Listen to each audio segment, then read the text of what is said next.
నమస్తే welcome to SP news ముందుగా headlines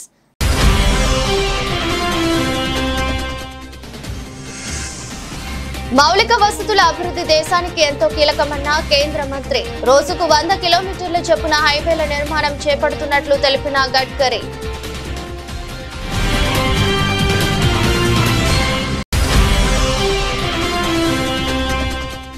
అలా చేస్తే పాఠశాలల రిజిస్ట్రేషన్లు రద్దు చేస్తాం ఢిల్లీ ముఖ్యమంత్రి రేఖా గుప్తా హెచ్చరిక ఏకపక్షంగా ఫీజులు పెంచడం వేధించడాన్ని సహించేది లేదన్న సీఎం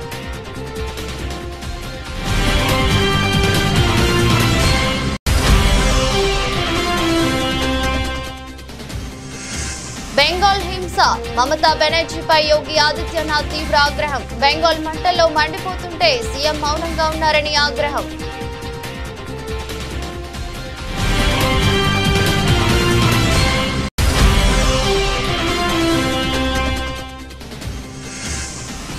కాళేశ్వరంలో మే 15 నుంచి 26 వరకు సరస్వతి పురస్కారాలు వెబ్సైట్ ను ఆవిష్కరించిన మంత్రులు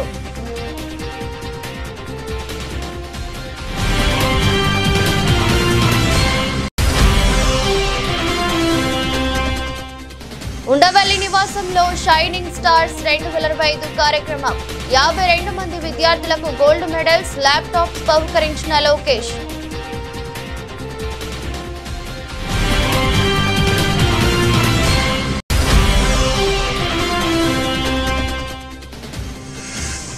నాలుగు దశాబ్దాలుగా కాంగ్రెస్ పార్టీ కోసం పనిచేశానన్న ఎమ్మెల్సీ జీవన్ రెడ్డి ఇప్పుడు పార్టీలో తన స్థానం తన సీనియారిటీ ఏంటని ఆవేదన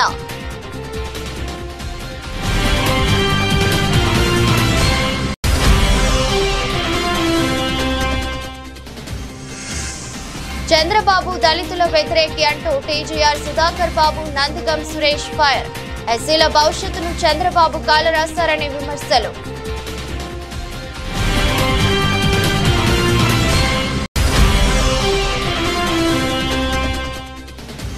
తిరుమల శ్రీవారి ఆలయం వద్ద డ్రోన్ కలకలం డ్రోన్ కెమెరా ఎగరేసిన రాజస్థాన్ యూట్యూబర్ ను అదుపులోకి తీసుకున్న టీటీడీ విజిలెన్స్ అధికారులు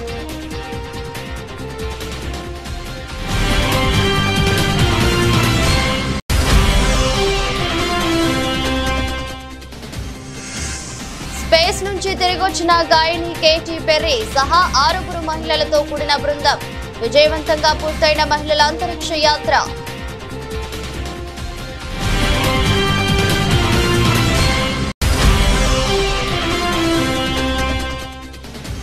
నేషనల్ హెరాల్డ్ కేసు తొలిసారిగా సోనియా రాహుల్ గాంధీపై ED charge sheet Congress party overseas unit chief Shyam Pitroda పేరును కూడా చేర్చిన ఈడీ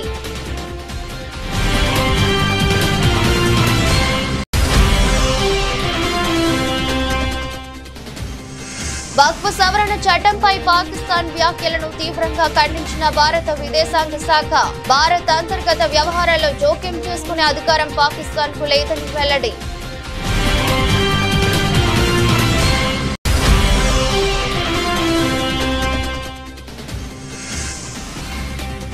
ఇది బౌలర్ల మ్యాచ్ చహల్ మ్యాజిక్ ఇన్సెన్ కీలక స్పెల్ పంజాబ్ సంచలన విజయం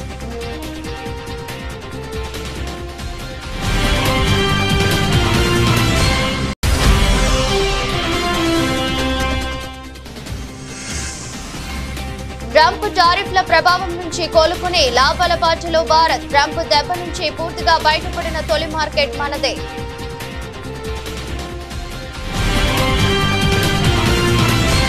దేశానికి మౌలిక వస్తువుల అభివృద్ధి ఎంతో కీలకమైనదని కేంద్ర రోడ్డు రవాణా రహదారుల శాఖ మంత్రి నితిన్ గడ్కరీ పేర్కొన్నారు.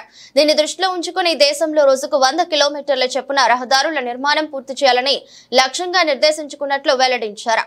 మంగళవారం నిర్వహించిన ఆల్ ఇండియా మేనేజ్మెంట్ అసోసియేషన్ 10వ జాతీయ నాయకత్వ సదస్సులో మాట్లాడుతూ మరో 18 నెలల తర్వాత మన దేశంలో రోడ్లు అమెరికా కన్నా మెరుగ్గా ఉంటాయని చెప్పారు. మరి కొన్నేళ్లలో తన శాఖ ద్వారా 25,000 కిలోమీటర్లు 2 వరుసల 4 వరుసల రహదారుల నిర్మాణం పూర్తి చేయనున్నట్టు వెల్లడించారు. అందుకు నిధుల కొరత లేదన్నారు. పాఠశాలల అధిక రుసుముల వసూళ్లపై ఢిల్లీ ముఖ్యమంత్రి రేఖా గుప్తా తీవ్రంగా స్పందించారు. పాఠశాలల్లో ఏకపక్షంగా ఫీజులు పెంచితే ఉపేక్షించేది లేదని రిజిస్ట్రేషన్ రిజిస్ట్రేషన్ ను రద్దు చేస్తామని హెచ్చరించారు. పాఠశాలల్లో ఫీజుల పెంపు నిరసిస్తూ విద్యార్థుల తల్లిదండ్రులు ఆందోళన చేపట్టారు. మోడల్ టౌన్ లోని క్వీన్ మేరీ స్కూల్ యాజమాన్యం విద్యార్థులను వేధింపులకు గురి చేసిందనే ఆరోపణలు వచ్చాయి. ఈ నేపథ్యంలో పాఠశాల యాజమాన్యం కొందరు విద్యార్థులను బహిష్కరించినట్లు తెలుస్తోంది. ఈ విషయాన్ని తల్లిదండ్రులు ముఖ్యమంత్రి రేఖా గుప్తా దృష్టికి తీసుకురావడంతో ఆమె వెంటనే స్పందించారు. పాఠశాలలో ఇష్టానుసారంగా ఫీజులు పెంచడం, విద్యార్థుల తల్లిదండ్రులను వేధించడం వంటి చర్యలను ఎంతమాత్రం సహించేది లేదని స్పష్టం చేశారు. ఫీజుల పెంపు విషయంలో పాఠశాలల యాజమాన్యాలు కొన్ని నియమ నిబంధనలను తప్పనిసరిగా పాటించాలని సూచించారు.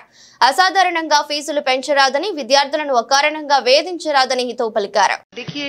लगातार कुछ स्कूलों से पेरेंट्स मुझसे आके मिल रहे हैं और वो अपनी समस्याएं बता रहे हैं.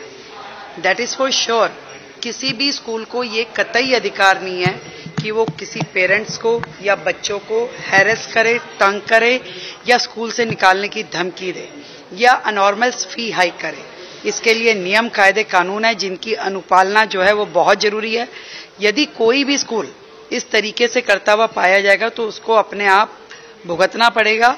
और आज जो मेरे संज्ञान में एक स्कूल की पूरी तकलीफें जो पेरेंट्स को थी वो आई है. हमने उनको नोटिसेस, उन सभी स्कूलों की जिनके बारे में कंप्लेंट आ रही है, आज उन सभी को नोटिसेस इशू किए जा रहे हैं और उनको इसकी जवाबदेही तय करनी पड़ेगी और अदरवाइज भुगतना पड़ेगा. आज हम नोटिसेस दे रहे हैं और उसके बाद में जिस भी स्कूल ने अपनी मनमर्जी चलानी है और पेरेंट्स को या बच्चों को हैरेस करना है तो उनको रिजल्ट खुद ही भुगतने पड़ेंगे. పశ్చిమ బెంగాల్లోని పలు జిల్లాలు అగ్నిగుండంగా మారుతున్న ఆ రాష్ట్ర ముఖ్యమంత్రి మమతా బెనర్జీ మౌనం వహించడంపై ఉత్తరప్రదేశ్ ముఖ్యమంత్రి యోగి ఆదిత్యనాథ్ తీవ్ర విమర్శలు చేశారు. లౌకికవాద ముసుగులో బెంగాల్లో అల్లర్లు సృష్టించే వారికి ఆమె పూర్తి స్వేచ్ఛనిచ్చి ప్రేక్షక పాత్ర పోషిస్తున్నారని ఆరోపించారు. ఇలాంటి అరాచకాన్ని, హింసను అదుపు చేయాల్సిన బాధ్యత రాష్ట్ర ప్రభుత్వంపై ఉందని ఆయన స్పష్టం చేశారు. వక్ఫ్ సవరణ చట్టంపై రాష్ట్రంలో హింస చెలరేగుతున్నా మమతా బెనర్జీ ఏమి పట్టనట్లు వ్యవహరిస్తున్నారని ఆయన దుయ్యబట్టారు. ముర్షిదాబాద్ వారం రోజులుగా అగ్నికీలాల్లో చిక్కుకుందని ఆవేదన వ్యక్తం చేశారు. ఆందోళనకారులను ఆమె శాంతి దూతలుగా భావిస్తున్నారని, కానీ హింసకు అలవాటు పడిన వారు ఆమె మాటలను పెడచెవిన పెడతారని అన్నారు. ప్రజల హక్కుల కోసం పోరాడుతున్నామని చెప్పుకునే కాంగ్రెస్, సమాజ్వాదీ పార్టీ నేతలు ఈ విధ్వంసంపై ఎందుకు మౌనంగా వహిస్తున్నారని చెప్పాలని యోగి ఆదిత్యనాథ్ నిలదీశారు. 2017 के पहले के उत्तर प्रदेश को हर दूसरे तीसरे दिन दंगा होता था. बहनों और भाइयों, इन दंगाइयों का उपचार ही डंडा है. बिना डंडे के मानेंगे नहीं. आप देख रहे होंगे बंगाल जल रहा है, वहां की मुख्यमंत्री चुप है, दंगाइयों को शांति दूत कहती है. अरे लातों के भूत बातों से कहां मानने वाले हैं. लेकिन सेकुलरिज्म के नाम पर इन लोगों ने दंगाइयों को दंगा करने की पूरी छूट दे रखी है. पूरा मुर्शिदाबाद पिछले एक सप्ताह से चल रहा है. सरकार मौन है. बहनों और भाइयों, इस प्रकार की अराजकता पे लगाम लगनी चाहिए और मैं धन्यवाद दूंगा इस बात के लिए वहां की माननीय न्यायालय को, जिन्होंने वहां पर केंद्रीय बलों की तैनाती करके वहां के अल्पसंख्यक हिंदुओं की सुरक्षा की व्यवस्था करने के लिए कदम उठाया है और आज केंद्रीय बल वहां पर तैनात है. आपने वहां की पीड़ा सुनी होगी. सब लोग मौन है. कांग्रेस मौन है मुर्शिदाबाद के दंगों पर, कांग्रेस मौन है, समाजवादी पार्टी मौन है, टीएमसी मौन है. वे धमकी पे धमकी दिए जा रहे हैं, समर्थन कर रहे हैं. बांग्लादेश के अंदर जो हुआ था उसका समर्थन कर रहे हैं बड़ी बेशर्मी के साथ. अगर उन्हें बांग्लादेश अच्छा लगता है तो उनको बांग्लादेश ही जाना चाहिए. क्यों भारत की धरती पर बोझा बने हुए हो? क्यों भारत की धरती पे बोझा बने हुए हो? हम आभारी हैं प्रधानमंत्री मोदी जी के और गृह मंत्री अमित शाह जी के, जिन्होंने वक्फ संशोधन अधिनियम को पारित करके गरीबों की जमीनों पर, सार्वजनिक जमीनों पर पड़ने वाली डकैती पर लगाम लगाने का काम इस अधिनियम, संशोधन अधिनियम के माध्यम से पारित किया है। తెలంగాణ రాష్ట్రంలోని భూపాలపల్లి జిల్లా కాళేశ్వరంలో మే 15వ తేదీ నుంచి 26వ తేదీ సరస్వతి నది పుష్కరాలు జరగనున్నాయి. ఈ సందర్భంగా ఏర్పాటు చేసిన వెబ్సైట్, మొబైల్ యాప్ పోస్టర్లను మంత్రులు కొండా సురేఖ, శ్రీధర్ బాబు ఆవిష్కరించారు. పుష్కరాల నిర్వహణకు సంబంధించిన ఏర్పాట్లను ఈ ఇద్దరు మంత్రులు పర్యవేక్షిస్తున్నారు. పుష్కరాల సమయంలో భక్తులు ఇబ్బంది పడకుండా అన్ని ఏర్పాట్లు చేస్తున్నామని మంత్రులు తెలిపారు. 12 రోజుల పాటు జరగనున్న ఈ పుష్కరాలకు నిత్యం 50,000 నుంచి 1,00,000 మంది భక్తులు వస్తారని అంచనా వేస్తున్నట్లు వెల్లడించారు. తెలంగాణతో పాటు ఆంధ్రప్రదేశ్, మహారాష్ట్ర, ఛత్తీస్గఢ్ నుంచి కూడా భక్తులు వస్తారని తెలిపారు. కాళేశ్వరంలో 17 అడుగుల ఏకశిల రాతి విగ్రహాన్ని ఏర్పాటు చేయనున్నట్లు వెల్లడించారు. భక్తుల సౌకర్యం కోసం ఆలయ పరిసరాల్లో టెంట్ సిటీని నిర్మిస్తున్నట్లు తెలిపారు. పుష్కరాల నిర్వహణ కోసం ప్రభుత్వం 35 కోట్లు కేటాయించిందని తెలిపారు.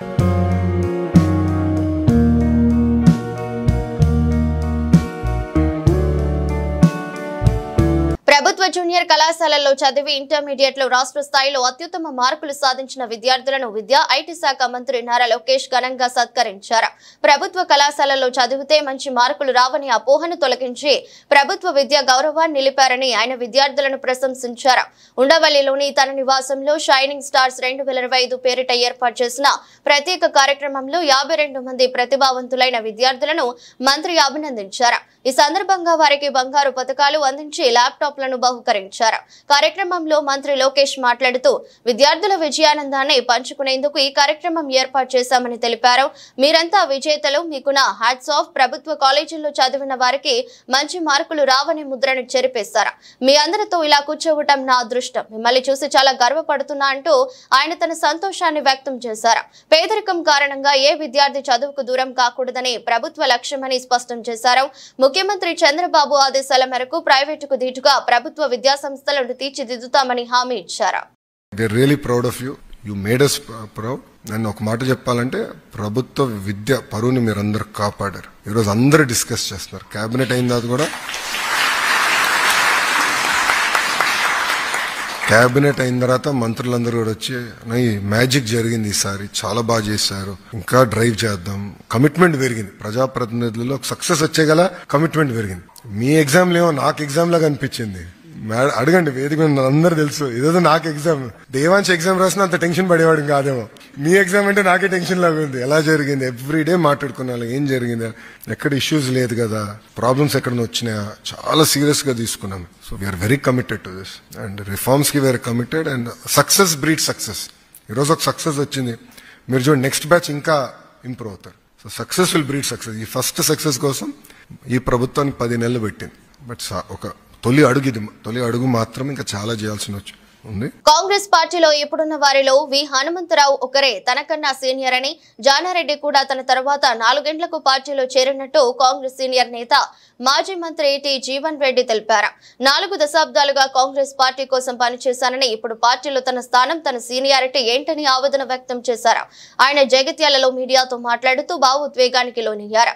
కాంగ్రెస్ అంటే జీవన్ రెడ్డి అంటే కాంగ్రెస్ అని అంటారని పేర్కొన్నారు.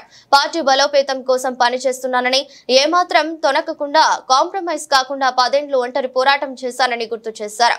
పిసిసి అధ్యక్షుడి హోదాలో రేవంత్ రెడ్డి, సిఎల్పి నేతగా బట్టి విక్రమార్క ఎంత పోరాడారో శాసన మండలిలో ఏకైక సభ్యుడిగా తాను అంతే పోరాటం చేశానని తెలిపారు. 2014లో బీఆర్ఎస్ ప్రపంచాన్ని తట్టుకుని జగిత్యాల నుంచి ఎమ్మెల్యేగా గెలవడమే కాకుండా ఆదిలాబాద్, నిజామాబాద్, కరీంనగర్ ఉమ్మడి 3 జిల్లాల్లో ఏకైక కాంగ్రెస్ ఎమ్మెల్యేగా పనిచేసి పార్టీ పటిష్టతకు పాటుపడ్డానని గుర్తు చేశారు. 2019లో ఎన్నికై ఇటీవల మార్చి వరకు 6 ఏళ్లు శాసన మండలిలో ఏకైక కాంగ్రెస్ పార్టీ సభ్యుడిగా బీఆర్ఎస్ పై పోరాటం చేసినట్టు చెప్పారు. పార్టీ మారుతారనే ప్రచారం జరుగుతుందని విలేకరులు అడిగిన ప్రశ్నకు 40 ఏళ్లుగా పార్టీ కోసం పనిచేస్తున్నా ఎందుకు మారుతానని ఎదురు ప్రశ్న వేశారు. 4 దశాబ్దాలకి ఎదుగుతుందో నేనే కాంగ్రెస్ నేను అనే విధంగా పట్టభద్రులకు అవకాశం కల్పిస్తే దశాబ్ద కాలం అని చెప్పంటున్నాను. నేను శాసన మండలిలో ఏకైక ప్రతిపక్ష సభ్యుడిగా టిఆర్ఎస్ యొక్క నియంతృత్వ అప్రజాస్వామిక విధానాలను ఎదిరించి పోరాడి నేను ఎప్పుడు స్పష్టతతోనే ఉన్నా. ఇప్పుడు ఛానల్స్ ఇప్పుడు రకరకాల నేను అసంతృప్తితో ఉన్నా అని చెప్పాను. నాకు అసంతృప్తి లేదని చెప్పాను. సీనియారిటీ దగ్గర గౌరవాన్ని పొందలేని పరిస్థితులలో డెఫినెట్లీ నాకు అసంతృప్తి ఉంటుంది. అంత మాత్రాన్ని ఏదైతుందో దాన్ని మీరు వేరేలా ఆలోచన చేస్తే ఎట్లా? ఇప్పుడు కూడా నేను అప్పుడు వ్యక్తం చేసింది ఇదే వ్యక్తం చేసి ఇప్పుడు వ్యక్తం చేసి నేను పార్టీలో నా స్థానం ఏంటి, నా సీనియారిటీ ఏంటో నేను వ్యక్తం చేసిన. నేను వ్యక్తం చేసింది కూడా అదే వ్యక్తం చేసింది. నేను ఇవాళ కూడా చెప్తున్నా పార్టీలో నా స్థానం ఏంటి, నా సీనియారిటీ ఏంటి అనేది. పార్టీలో నా స్థానం ఏంటి, నా సీనియారిటీ ఏంటి అనేది కూడా వ్యక్తం చేసింది. ఇప్పుడు నేను 10 ఏళ్ళు పోరాటం చేసిన, ఎవడై చేసే 10 ఏళ్ళు పోరాటం. 5 సంవత్సరాలు ఏదైతుందో 3 ఉమ్మడి జిల్లాల ఏక ప్రతినిధిగా ఏదైతుందో నేను పోరాటం చేసింది. నేను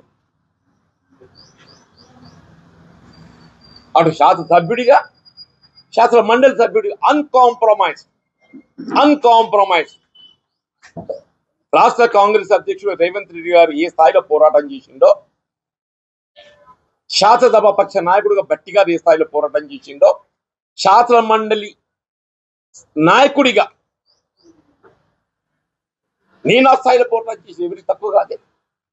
నేను ఆ స్థాయిలో పోరాటం చేసింది. నేను సీఎం చంద్రబాబు దళితుల వ్యతిరేకి అని, ఆయన దళిత సమాజాన్ని అణగదొక్కారని, ఇప్పుడు ఓట్ల కోసమే ఆయన అంబేద్కర్ పేరు వాడుతున్నారని వైఎస్ఆర్సీపీ ఎస్ఎస్ఎల్ రాష్ట్ర అధ్యక్షుడు మాజీ ఎమ్మెల్యే టీజీఆర్ సుధాకర్ బాబు, పార్టీ పీఎస్సీ మెంబర్ మాజీ ఎంపీ నందిగం సురేష్ ధ్వజమెత్తారు. ఓట్ల కోసమే చంద్రబాబు అంబేద్కర్ పేరు వాడుతున్నారన్న వారు ఆయన పాలనలో దళితులకు రోజు కష్టాలే అని పార్టీ కేంద్ర కార్యాలయంలో మీడియాతో మాట్లాడిన వారు స్పష్టం చేశారు. మీరెలా అంబేద్కర్ మహాశయుడి గురించి మాట్లాడే హక్కు, మాట్లాడే స్థైర్యం చంద్రబాబు నాయుడికి లేదు. చంద్రబాబు నాయుడు దళిత వ్యతిరేకి. ఆయన భావాజలంలోనే దళిత వ్యతిరేక భావాజలం ఉంది అనేది జగమెరిగిన సత్యం. చరిత్ర పుటల్లో ఎప్పుడైనా చూడొచ్చు మనం. ఉదాహరణకు ఆంధ్ర రాష్ట్ర ముఖ్యమంత్రి హోదాలో వైఎస్ జగన్మోహన్ రెడ్డి గారు ఆ విగ్రహావిష్కరణకు వెళ్ళింది రాజశేఖర రెడ్డి గారి అబ్బాయి స్థానంలో కాదండి. ఆ విగ్రహావిష్కరణకు వెళ్ళింది ప్రజలచే ఎన్నుకోబడిన ఆంధ్ర రాష్ట్ర ముఖ్యమంత్రి హోదాలో ప్రభుత్వం నిర్మించినటువంటి స్మృతి వన ప్రారంభోత్సవం జరిపించిన పిదప ఆ విగ్రహావిష్కరణ చేసిన వ్యక్తి ఎవరు, ఎవరి హయాంలో జరిగిందని నమూనాలు ఉండవా? ఆ పేరుని ఈ రోజున నీకు ఒక వీడియో చూపిస్తాను మిత్రులారా. రాష్ట్రం అంతా చూడాలి, చంద్రబాబు నాయుడిని నిజ స్వరూపం చూడాలి, చంద్రబాబు నాయుడికి బాబాసాహెబ్ అంబేద్కర్ మీద ఉన్న గౌరవం ఏంటో చూడాలి.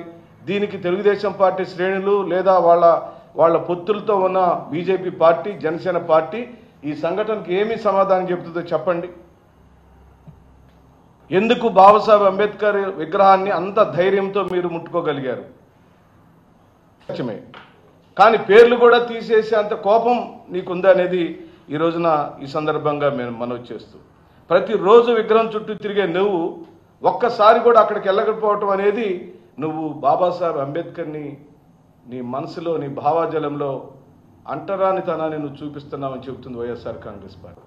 వ్యత్యాసం జగన్మోహన్ రెడ్డి గారికి చంద్రబాబు నాయుడు గారికి ఉన్న వ్యత్యాసం ఒకసారి చెప్తాను నేను. ఎందుకంటే చంద్రబాబు నాయుడు గారికి పదవి వ్యామోహం తప్ప ప్రజలపైన ఏమి ఉండదు ఆయనకి. ఎందుకంటే ఆ భావంతోనే ఆయన సీఎంగా ఎదిగారు.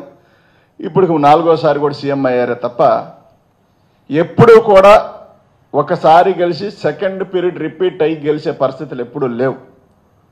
నోటికొచ్చిన హామీలు ఇవ్వడం, గెలవడం, గెలిచిన తర్వాత ప్రజలను గాలికి వదిలేసి 5 ఏళ్ళు తన కార్యకర్తలు, తన దాయాదులు సంపాదించుకొని ఆ సంపద అంతా కూడా మళ్ళీ సెట్ చేసుకొని ఆ సంపదనంతా కూడా మళ్ళీ ఎలక్షన్లో వాడటానికే తప్ప ప్రజలకు మేలు చేయడానికి కాదు. కానీ జగన్మోహన్ రెడ్డి గారు మాత్రం ప్రజలకు ఏదన్నా చేయాలి మొదటే ప్రకటించారు. ఆయన ఏమనంటే, నేను చనిపోయిన తర్వాత మా నాన్నగారి పక్కన నా ఫోటో కూడా ఉండాలని, ఎప్పటికైనా చనిపోతాం కాబట్టి అలాంటి రోజు ఒక దానికోసం నేను పాలన కొనసాగిస్తానని చెప్పారు. కాబట్టి దళితులకు ఎవరు మేలు చేశారు అనే దాని మీదట అన్న వివరించారు. మళ్ళీ నేను కూడా చెప్తా ఉన్నా, మీరు చేసిన అవమానాలు, మీరు చేసిన మోసాలు ఈ 10 నెలల నుంచి ప్రజలందరూ కూడా గమనించారు. ఇచ్చిన హామీలు నెరవేర్చలేక మీరు ఏదో ఒక పుస్తకం రాసుకొని దాని మీద రౌడీజపరంగా కొంతమంది మీకు అనుకూలంగా ఉన్న పోలీసులను పెట్టుకొని కేసులు పెట్టించి, కొట్టించి, చంపించి, నరికించి ఇష్టానుసారంగా రౌడీ రాజ్యంలాగా మీరు పాలన కొనసాగి కలియుగ వైకుంఠం తిరుమల శ్రీవారి ఆలయ పరిసర ప్రాంతాల్లో డ్రోన్ ఎరగడం కలకలం రేపింది. అత్యంత పవిత్రమైన భద్రతా పరంగా కీలకమైన ఈ ప్రాంతంలో మంగళవారం ఓ డ్రోన్ కెమెరాను గుర్తించారు. ఈ ఘటనకు సంబంధించి రాజస్థాన్ కు చెందిన ఓ యూట్యూబర్ ను తిరుమల తిరుపతి దేవస్థానం విజిలెన్స్ అధికారులు అదుపులోకి తీసుకున్నారు. రాజస్థాన్ కు చెందిన సదరు యూట్యూబర్ నాడు దాదాపు 10 నిమిషాల పాటు శ్రీవారి ఆలయ పరిసర ప్రాంతాల్లో డ్రోన్ కెమెరాను వినియోగించినట్లు తెలిసింది. ప్రస్తుతం యూట్యూబర్ ను విచారిస్తున్నామని, డ్రోన్ కెమెరా కార్డును స్వాధీనం చేసుకుని అందులోని దృశ్యాలను క్షుణ్ణంగా పరిశీలిస్తున్నామని అధికారులు వెల్లడించారు. తిరుమల క్షేత్రంలో భద్రతా కారణాల రీత్యా డ్రోన్లు, కెమెరాల వినియోగంపై కఠిన ఆంక్షలు అమలులో ఉన్నాయి. ముఖ్యంగా శ్రీవారి ఆలయం పరిసర ప్రాంతాలు నో ఫ్లై జోన్ పరిధిలోకి వస్తాయి. ఈ నిబంధనలను ఉల్లంఘించి యూట్యూబర్ డ్రోన్ ఎగరవేయడంపై అధికారులు సీరియస్ గా దృష్టి సారించారు. విచారణ పూర్తయిన తర్వాత పూర్తి వివరాలు తెలిసే అవకాశం ఉందని, నిబంధనల ప్రకారం చర్యలు తీసుకుంటామని అధికారులు తెలిపారు. ఈ ఘటన తిరుమలలో భద్రతా ఏర్పాట్లపై మరోసారి చర్చకు దారితీస్తుంది. ప్రముఖ పాప్ గాయని కేటీ పెర్రీ సహా 6 మహిళలతో కూడిన బృందం అంతరిక్ష యాత్రను విజయవంతంగా పూర్తి చేసుకుంది. బ్లూ ఆరిజన్ సంస్థకు చెందిన రాకెట్ లో సోమవారం నింగిలోకి దూసుకెళ్లిన ఈ బృందం కొద్దిసేపటి తర్వాత సురక్షితంగా భూమికి చేరుకుంది. గత 60 ఏళ్లలో కేవలం మహిళలతోనే సాగిన తొలి అంతరిక్ష యాత్ర ఇదే కావటం విశేషం. ఈ బృందం పశ్చిమ టెక్సాస్ నుంచి సోమవారం ఉదయం 9:30 నింగిలోకి బయలుదేరింది. అంతరిక్షపు అంచు వరకు ప్రయాణించిన వీరు అక్కడ కొద్దిసేపు భారత రహిత స్థితిని అనుభవించారు. మొత్తం మీద ఈ యాత్ర దాదాపు 11 నిమిషాల పాటు సాగింది. అంతరిక్ష పర్యాటకం కోసం జెఫ్ బేజోస్ అభివృద్ధి చేసిన న్యూ షెపర్డ్ వాహన నౌకకు ఇది మరో ముఖ్యమైన విజయం. కేటీ పెర్రీతో పాటు ఈ యాత్రలో జెఫ్ బేజోస్, కాబోయే భార్య లారెన్ సాంచెజ్, CBS వ్యాఖ్యాత గేల్ కింగ్, నాసా మాజీ రాకెట్ శాస్త్రవేత్త ఆయేషా భువే, శాస్త్రవేత్త అమందా ఎన్గుయెన్, సినీ నిర్మాత కెరియానే ఫ్లిన్ ఉన్నారు. అంతరిక్షంలోకి వెళ్లిన తొలి మహిళ సోవియట్ వ్యోమగామి వాలెంటీనా తెరెష్కోవా 1963లో దాదాపు 3 రోజుల పాటు ఒంటరిగా భూమి చుట్టూ పరిభ్రమించి తర్వాత కేవలం మహిళలతో కూడిన అంతరిక్ష యాత్ర ఇదే మొదటిదే. నేషనల్ హెరాల్డ్ మనీ లాండరింగ్ కేసులో ఎన్ఫోర్స్మెంట్ డైరెక్టరేట్ ఛార్జ్ షీట్ దాఖలు చేసింది.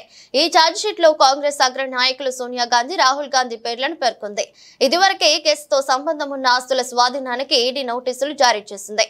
తాజాగా కాంగ్రెస్ ఎంపీలు సోనియా గాంధీ, రాహుల్ గాంధీతో పాటు ఆ party overseas unit chief Shyam Pitroda పేర్లను పేర్కొంటూ ఢిల్లీ రౌస్ అవెన్యూ కోర్టులో ఈడీ ఛార్జ్ షీట్ దాఖలు చేసింది. ఏప్రిల్ 25వ తేదీన ప్రత్యేక కోర్టు ఈ కేసును విచారించనుంది. సోనియా గాంధీ, రాహుల్ గాంధీపై ఈడీ ఛార్జ్ షీట్ దాఖలు చేయడం ఇదే మొదటిసారి.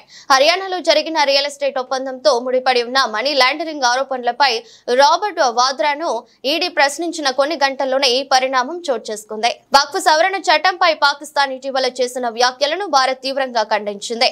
ఒక వర్గం వారి ఆస్తులను దూరం చేయడానికి భారత్ ఈ చట్టాన్ని తీసుకువచ్చిందని పాకిస్తాన్ విదేశాంగ అధికార ప్రతినిధి షఫ్కత్ అలీ పేర్కొన్నారు. ఇది మైనార్టీలను కించపరచడమేనని ఆయన అన్నట్లు పాక్ మీడియా వెల్లడించింది. దీనిపై తాజాగా భారత్ ధీటుగా స్పందించింది. భారత పార్లమెంట్ ఆమోదించిన వక్ఫ్ సవరణ బిల్లుపై పాకిస్తాన్ చేసిన ప్రేరేపిత, నిరాధార వ్యాఖ్యలను తీవ్రంగా ఖండిస్తున్నామని భారత విదేశాంగ శాఖ అధికార ప్రతినిధి రణ్ధీర్ జైస్వాల్ ఒక ప్రకటనలో తెలిపారు. భారతదేశ అంతర్గత వ్యవహారాల్లో జోక్యం చేసుకునే అధికారం పాకిస్తాన్ కు లేదని ఆయన స్పష్టం చేశారు. మైనార్టీలకు రక్షణ కల్పించే విషయంలో ఇతరులకు బోధించే బదులు పాక్ తన అధ్వాన్నమైన రికార్డును చూసుకోవాలని సూచించారు. చండీగఢ్ లోని ముల్లన్పూర్ మహారాజా యాదవీంద్ర సింగ్ అంతర్జాతీయ క్రికెట్ స్టేడియం వేదికగా జరిగిన IPL 2025 సీజన్ 31వ మ్యాచ్ లో పంజాబ్ కింగ్స్ సత్తా చాటింది. మంగళవారం జరిగిన ఈ పోరులో కోల్కతా నైట్ రైడర్స్ పై 16 పరుగుల తేడాతో పంజాబ్ కింగ్స్ విజయం సాధించింది. బౌలర్లు ఆధిపత్యం చెలాయించిన ఈ తక్కువ స్కోర్ల మ్యాచ్ లో పంజాబ్ అద్భుతమైన పోరాటాన్ని పటిమ కనబరిచింది. ముఖ్యంగా లెగ్ స్పిన్నర్ యుజువేంద్ర చహల్ తన స్పిన్ మ్యాజిక్ తో మ్యాచ్ ను మలుపు తిప్పగా చివర్లో పేసర్ మార్కో ఎన్సెన్ కీలక స్పెల్ తో పంజాబ్ విజయాన్ని ఖరారు చేశారు.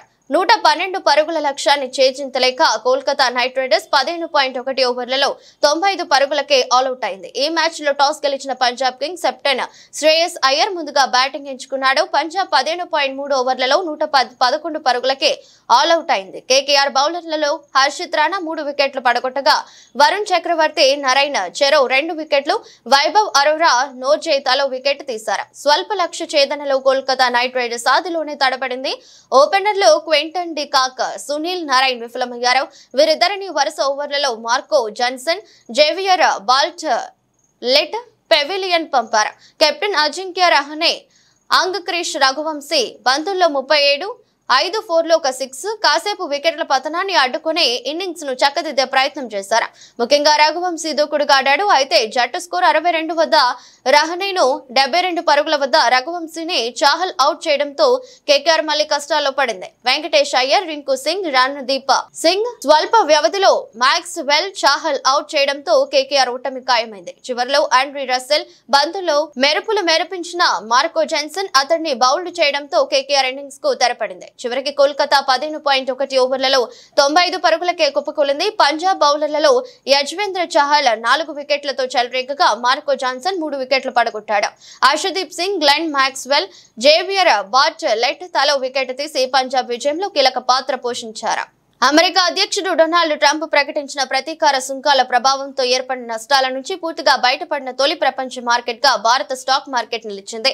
అంబేద్కర్ జయంతి సందర్భంగా సోమవారం సెలవు తర్వాత మంగళవారం తిరిగి ప్రారంభమైన ట్రేడింగ్ లో భారత స్టాక్ మార్కెట్లు గణనీయమైన లాభాలను ఆర్జించాయి. నేషనల్ స్టాక్ ఎక్స్చేంజ్ నిఫ్టీ 50 సూచీ మంగళవారం ట్రేడింగ్ లో ఏకంగా 2.4% మేర పెరిగింది.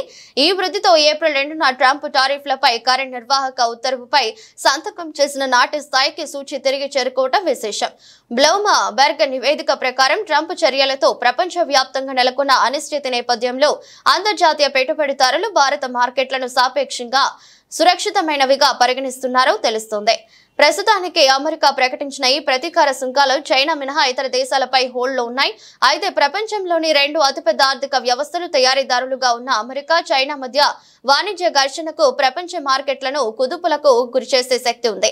ఈ నేపథ్యంలో 140 కోట్లకు పైగా జనాభా, బలమైన దేశీయ పెట్టుబడిదారుల కారణంగా సంభావ్య ప్రపంచ మాంద్యాన్ని తట్టుకునే సామర్థ్యం భారత మార్కెట్లకు మెరుగ్గా ఉందని తాజాగా ఓ నివేదిక పేర్కొంది. గత 2 త్రైమాసికాల్లో ఈక్విటీ బెంచ్ మార్క్ దాదాపు 10% క్షీణించిన తర్వాత భారత స్టాక్ మార్కెట్ ఈ పునర్జీవానికి సాధించింది. ట్రంప్ టారిఫ్ ప్రకటన తర్వాత అమ్మకాలు తీవ్రమయ్యాయి. అయితే వృద్ధి అంచనాలలో స్వల్ప తగ్గుదల, అధిక వాల్యుయేషన్లు వంటి ఇతర కారణాలు కూడా గతంలో మార్కెట్ పతనానికి దోహదపడ్డాయి. వార్తలు ముగించే ముందు మరోసారి హెడ్లైన్స్.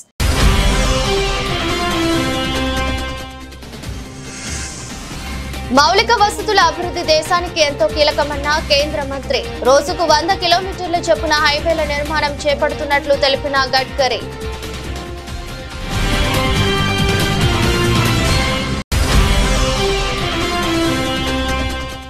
అలా చేస్తే పాఠశాలల రిజిస్ట్రేషన్లు రద్దు చేస్తాం. ఢిల్లీ ముఖ్యమంత్రి రేఖా గుప్తా హెచ్చరిక. ఏకపక్షంగా ఫీజులు పెంచడం, వేధించడాన్ని సహించేది లేదన్న సీఎం.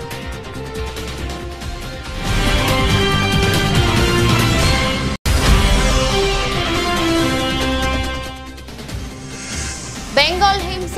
మమతా బెనర్జీపై యోగి ఆదిత్యనాథ్ తీవ్ర ఆగ్రహం. బెంగాల్ మంటల్లో మండిపోతుంటే సీఎం మౌనంగా ఉన్నారని ఆగ్రహం.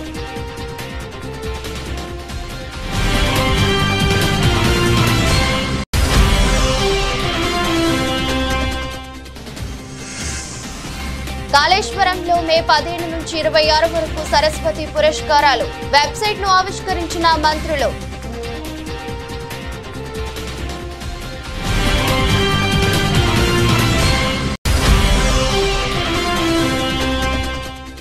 ఉండవల్లి నివాసంలో షైనింగ్ స్టార్స్ 2025 కార్యక్రమం. 52 మంది విద్యార్థులకు gold medals, laptops బహుకరించిన Lokesh.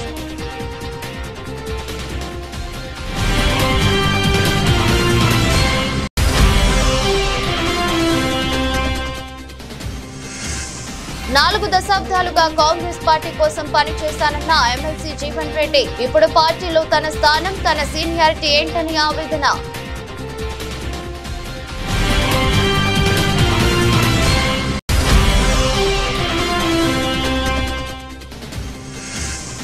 Chandrababu దళితుల వ్యతిరేకి అంటూ టీజీఆర్ సుధాకర్ బాబు, నందిగం సురేష్ ఫైర్.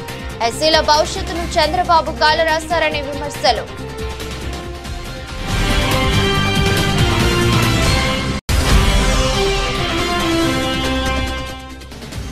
తిరుమల శ్రీవారి ఆలయం వద్ద డ్రోన్ కలకలం. డ్రోన్ కెమెరా ఎగరేసిన రాజస్థాన్ యూట్యూబర్ ను అదుపులోకి తీసుకున్న టీటీడీ విజిలెన్స్ అధికారులు.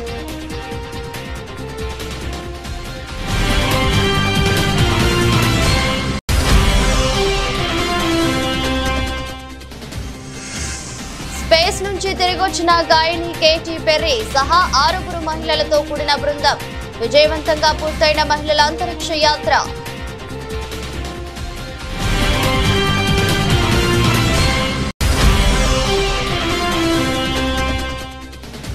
నేషనల్ హెరాల్డ్ కేసు తొలిసారిగా సోనియా రాహుల్ గాంధీపై ED charge sheet. Congress party overseas unit chief Shyam Pitroda పేరును కూడా చేర్చిన ఈడీ.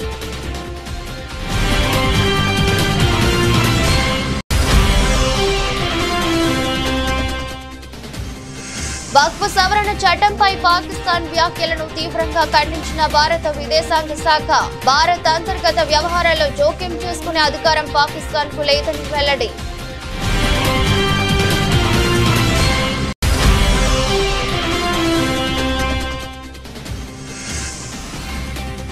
ఇది బౌలర్ల మ్యాచ్. చహల్ మ్యాజిక్, ఇన్సెన్ కీలక స్పెల్. పంజాబ్ సంచలన విజయం.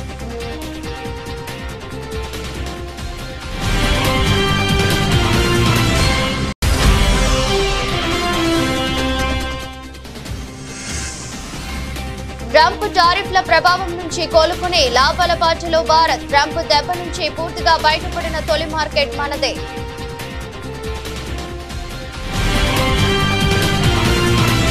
ఇది రెస్ట్ బులెటిన్. మరో బులెటిన్లో మళ్ళీ కలుద్దాం. అంతవరకు సెలవు. నమస్కారం.